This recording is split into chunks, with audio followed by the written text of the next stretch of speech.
Here's a fun job for you today. This used to be an old paint room in a factory, and the owner's getting a new one put in, and he needs these holes closed off. Now, this is probably something you'll never do, but we've got called. It's a bit of an emergency. He had them taken out the other day, and he's just asked us to close them off so that they don't leak. So we're going to have to do a bit of a dodgy job. Well, not a dodgy job, just a built on site, so that there's no rain or nothing gets into these holes. So what we're going to do, we're not going to remove any of these holes. We're going to keep them there, and we're just going to cap them. We've got some flat tin, and we have to make up caps for them, and that's purely because my supply is about 2.5-3 weeks behind on flashings, and the owner just can't wait that long. Okay, so what we're going to do here, I'm going to start by putting a rigid strut across the middle. You can see I cut the ends here and then fold it down. That gives me a starting point. It hooks on the edge, and that's what I will rivet through once I've cut the other side. Now I'm going to mark the other side, and what will happen after that is I'll do exactly the same thing on the other side. This is a thicker tin than the cross brace I will show you in a second, and probably in hindsight I should have used this across all of them, but I didn't want to get too much in regards of lifting, so I expected the sides to be a little bit more rigid. This certainly strengthened the sides, and we riveted in each side to hold the top down.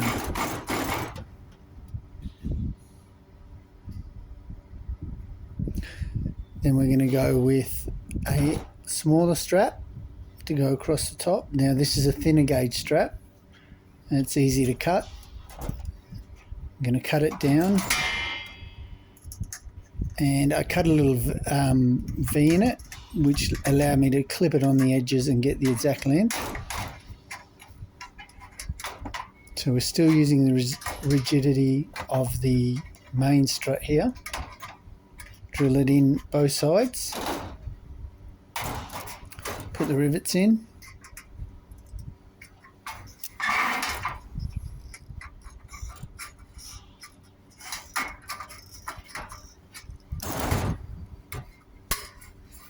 and then what you will see is we put 2 in the middle so the span isn't as big, and it'll hold that quite easily. This is purely to stop it from lifting. We're not so much worried about it getting pushed down. The sides of the thing will stop it, the cover will stop it. So there you see it, we put the cross there. This one's a little flimsier, but it's still holding tight, so when something goes on there we can drill into it, and this is a pretty solid one. So now when we fix it down on top, we bend over the edges, you will see later how rigid it becomes. Alright, so just quickly, I've got this flat piece of metal at 1 metre by 1 metre. So I am going to bend 100 down each side so that it ends up being a square capping to go over those holes. Okay, so now we're getting into the bending part. We measure in 100 on each side. There's going to be people walking across us because we're doing this in the workshop, because it was about 32 degrees outside, it was just too hot. So now we're going to use the string line to go from one side to the other, so we know exactly where we're going to be cutting and what we're going to be bending over.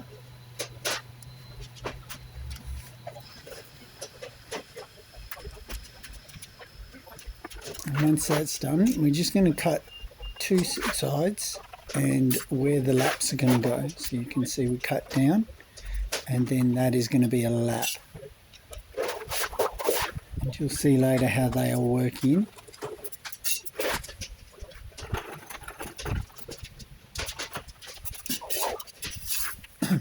Now that's done, what we're going to do is with a brick chisel and a mallet along the string line, we're just going to give it a really hard tap.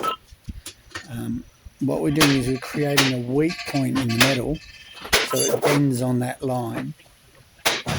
The brick chisel's not sharp enough to go through it, and that's why we've got the wood underneath as well, because it allows it to dent.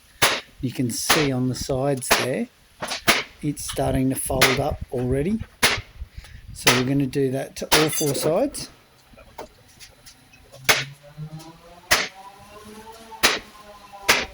Now I did have to get earmuffs for this because it was quite loud, and you can hit it quite hard.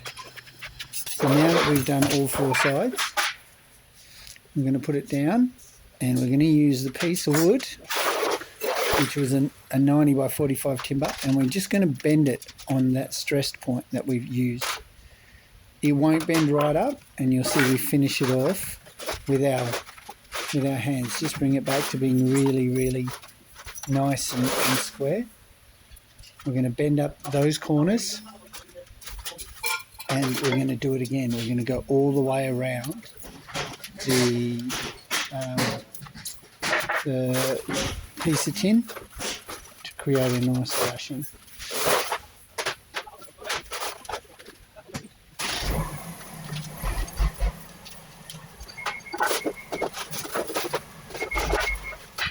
Yep, you keep working that tin, keep bending.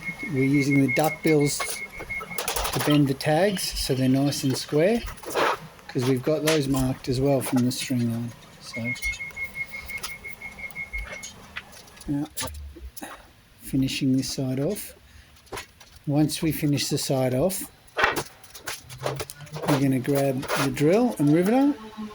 We're clamping it, and I'm just putting 2 rivets in each corner to hold it all in place.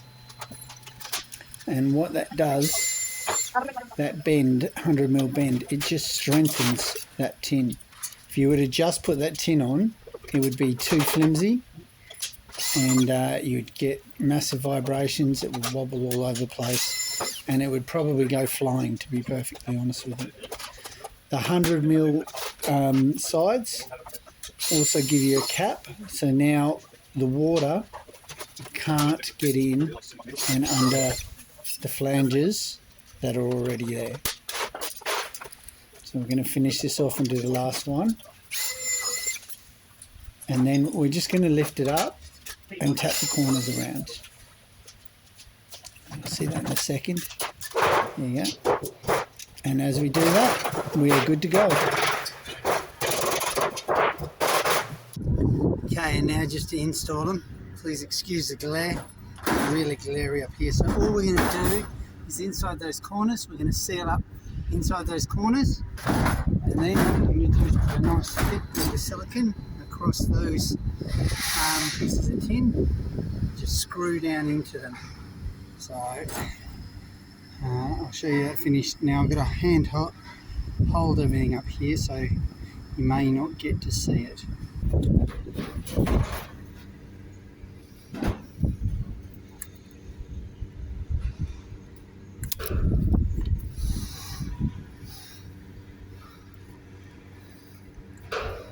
Now I'm doing this one-handed, so it may look a little awkward.